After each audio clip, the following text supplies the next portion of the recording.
Primorje je v svoji bogati zgodovini zgradilo na tisoče hiš, stavb, objektov, toda takšne, kot jo danes odpiramo še nikoli.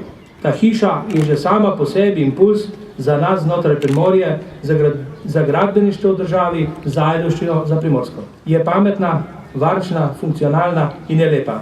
Je drugačna in spodbuja domišljijo. Prav zaradi svoje drugačnosti je nova stavba generirala kopico zanimivih tehnoloških rešitev, ki so plod lastnega znanja in inovativnosti drznih idej. In seveda hotenja narediti nekaj več. Izjemna ideja svetovno priznane arhitekta, profesora gospoda Borisa Podreke, ter znanje domačih strokovnjakov sta v prepletanju in medsebojnem dopolnjevanju ustvarila veliko delo.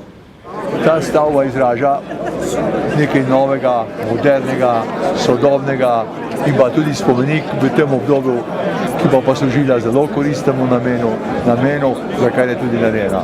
Mislim, je estetska, je prijetna in mislim, da je narejena z velikim znanjem, ki ga in pogumom, ki ga Dušan in pa njegovi sodelavci tudi imajo.